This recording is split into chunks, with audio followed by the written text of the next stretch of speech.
Hello and welcome. I'm James Azimoha. You're watching Africa News. Let's see your headlines. Belgium is set to transfer historic geological records to the Democratic Republic of Congo. Cost of produce increase in the aftermath of flooding across Nigeria.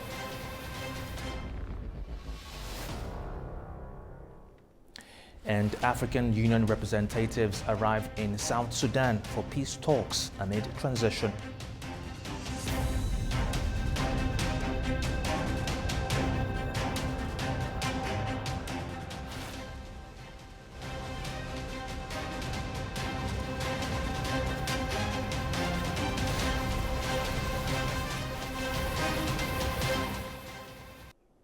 Now, African Union mediators have arrived in South Sudan as debate intensifies over changes to the country's 2018 peace agreement. The mission comes as preparations continue for landmark elections that supporters hope will advance the transition. However, critics fear it could deepen political divisions. An African Union ad hoc committee known as the Committee of Five or C5 is in Juba. It includes the foreign ministers of South Africa, Rwanda, Chad, Nigeria and Algeria, and comes ahead of South Sudan's first ever elections since gaining independence from Sudan in 2011. The visit comes after President Salva Kiir's government altered a 2018 peace deal that ended a brutal civil conflict and brought about a power-sharing agreement involving the main warring parties. Amendments include removing parts that demanded a new constitution before elections and changing parts that required a population census be done before the polls. The government says a new constitution and census will come after December elections. The African Union says it is in the country to properly understand the issues in South Sudan. Ministerial visit of the C5 African Union Committee is a testimony of the willingness of the African Union to support the peace process in South Sudan. South Sudan's government defended the changes to the peace agreement, arguing they were needed to end the transitional period where governments are formed by peace deals and move the country toward democracy. It says it is open to views from the African Union to help the country move forward. The President also went further to constitute an inter-party committee that was charged with the responsibility of addressing certain political areas. And that is to ensure that when we go for election, the parties to the agreement, including the non-signatory and whole-out groups who will be invited, and a whole lot of regional and continental representatives will be invited for this dialogue. The largest opposition group in the country, led by suspended Vice President Riek Machar, who is currently on trial facing charges of murder and crimes against humanity, has rejected the move to hold elections in December. It has also rejected the amendment to the 2018 peace accord approved by Parliament. Machar's group is demanding the unification of former rival armed forces before the polls.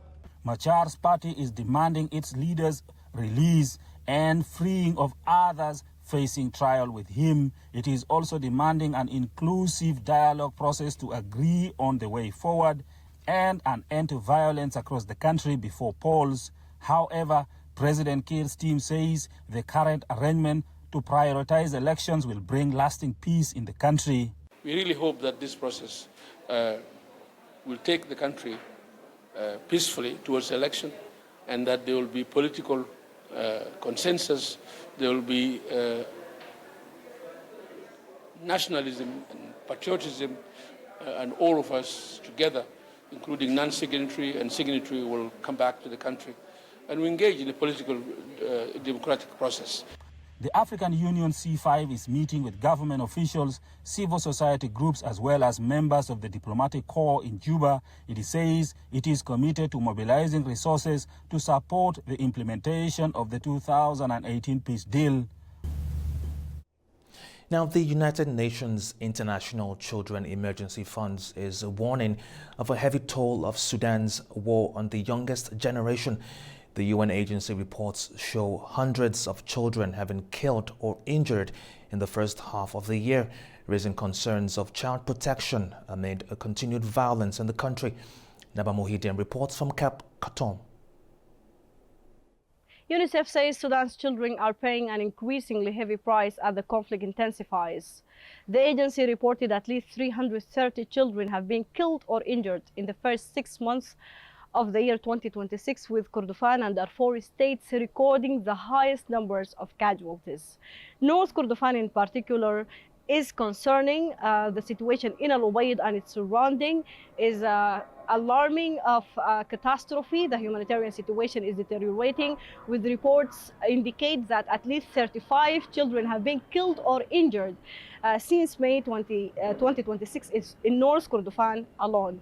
The UNICEF also says that different drone attacks is causing damages to civilian infrastructure, destructing homes, schools, mosques, markets, and of course disrupting supply of humanitarian assistance to hundreds of thousands of people who are still trapped in conflict zones. The agency is calling on all parties to safeguard children and protect civilians and allow unhindered humanitarian access for civilians in North Kordofan, Al Ubaid, and in Darfur states. Naba Mohideen for A News, Khartoum, Sudan. Now, Belgium is preparing to transfer historic geological records to the Democratic Republic of Congo, opening new opportunities for mineral exploration. The Congolese government says the archive will help identify untapped mineral deposits and support future exploration projects with international investors. The transfer comes as competition for critical minerals continues to grow, following recent agreements aimed at attracting greater foreign investment into the country's mining sector. Analysts say improved access to geological data could strengthen the DRC's long-term management of its vast mineral resources.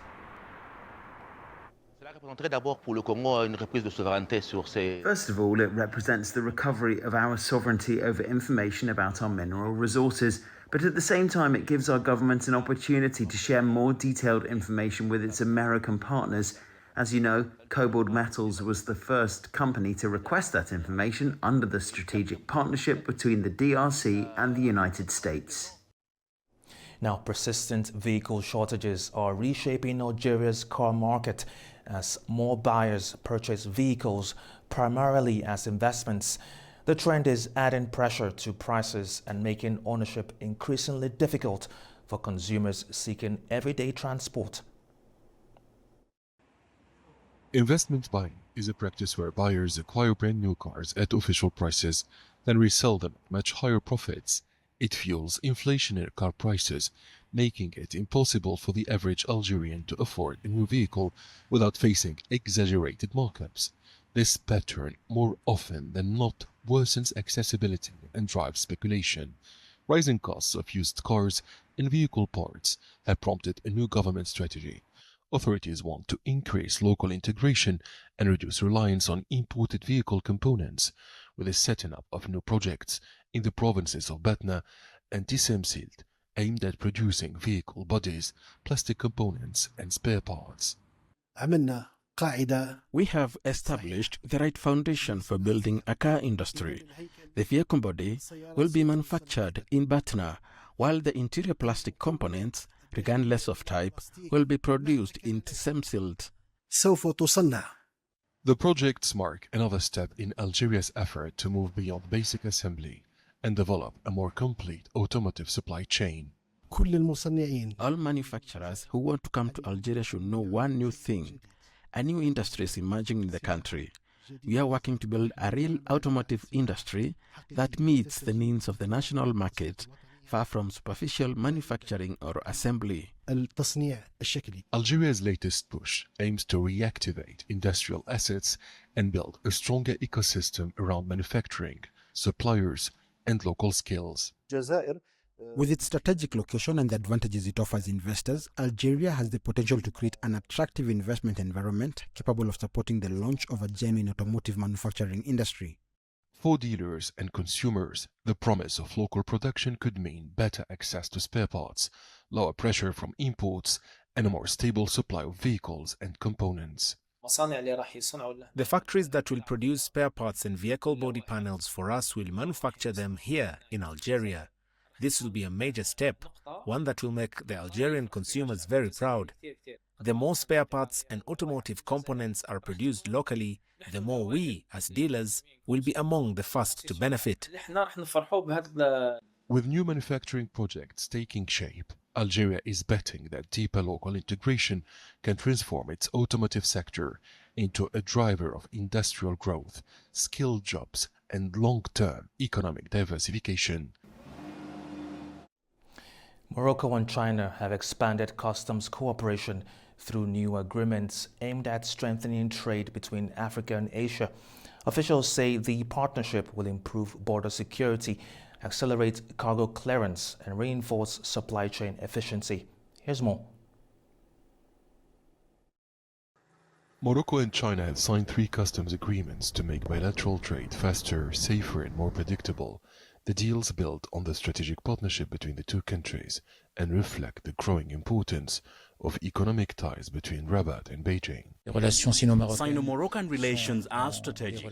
They were elevated to the level of a strategic partnership following the visit of His Majesty King Mohammed VI, may God assist him, to China, where he met with President Xi Jinping. This momentum was further reinforced by President Xi Jinping's recent visit to Morocco, during which he had the opportunity to meet His Royal Highness Crown Prince Moulay Hassan. The first agreement strengthens customs assistance and information exchange to fight fraud, under-invoicing, and false declarations. The second recognizes trusted economic operators, giving approved companies faster procedures and smoother market access. Opening channels under the Authorized Economic Operator Program, along with the twinning between the ports of Casablanca and Nigbo, will directly contribute to reducing customs clearance costs and lowering shipping expenses, giving Moroccan companies a stronger competitive edge in accessing Asian markets. For Moroccan businesses, the deals could reduce delays, improve transparency, and strengthen access to Asian markets. They also support Morocco's role as a regional trade, logistics, and investment hub. These customs agreements represent a strategic leap that strengthens Morocco's position as a global logistics hub, linking Africa, Europe, and Asia. They also move Morocco from being a traditional trade partner of China to becoming a trusted logistics and security ally. The third agreement links Casablanca Port with Ningbo Port, one of China's major maritime gateways. It focuses on customs modernization, risk management, data analysis, training, and faster cooperation. The latest agreements between China and Morocco will help strengthen the performance of Moroccan ports and increase their capacity by making their services faster, more efficient, and more reliable. These partnerships also reinforce the position of Moroccan ports as logistics platforms capable of leading at both the African and Mediterranean levels. For Morocco, the deals go beyond customs. They support port competitiveness, secure supply chains, and strengthen the country's role as a gateway between China, Africa, and Europe. Now, Namibian President Netumbo Nandi-Ndaitwah has arrived in China for talks aimed at expanding bilateral cooperation. She is leading a delegation on a visit expected to strengthen ties between Namibia and China. Discussions are focusing on cooperation in agriculture, energy, trade, and cultural exchanges, building on long-standing relations between the two countries. Both governments have also highlighted the importance of closer collaboration among developing nations and reaffirmed their support for multilateral cooperation. Now, flooding across parts of Nigeria is disrupting agricultural supply chains and raising the cost of fresh produce. Businesses are rebuilding after heavy rains, while many households are adjusting spending as food prices continue to climb. Here's more on the story. 3 massive fish ponds used to sit in this piece of empty land, but all were destroyed following heavy rains and flooding in late June. This amateur video shows how the ponds were submerged in the flood. Even the poultry within the premises were not spared. Quite a number of the birds died. Weeks after the incident, Kenechukwu Okosa, who jointly owns the enterprise, is still counting his losses. We had about 8,000 plus fishes, for instance. The fish feed we had in the store, we had about 30-something bags. We were only able to salvage maybe 5 out of them. We had birds also that drowned, at least 22 birds. If not, at least 22 birds were drowned in the water. We lost one of our pump machines that is worth about 120,000 naira. The heavy rains and flooding are already impacting food supply, especially in the megacity of Lagos. Traders in this major food market say they are experiencing shortages, which has sparked a rise in prices.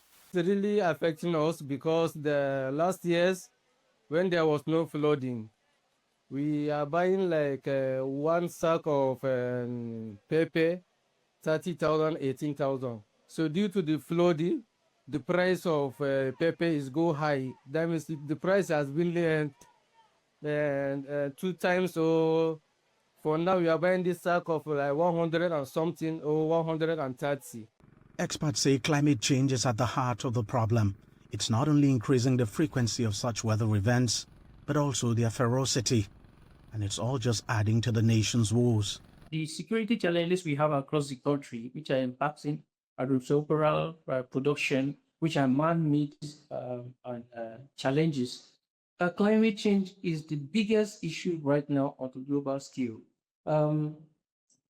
Flooding, droughts, too much water, or in a short while, or too little water where it is needed. It's impacting not just farmers, but also markets. Fingers are crossed for now. They hope they will have enough time and experience to build up stronger defenses against such weather events and the reconstruction, so they don't have to go through such devastation again. All right, that's all we have for now. Thank you for watching. Stay tuned to A News.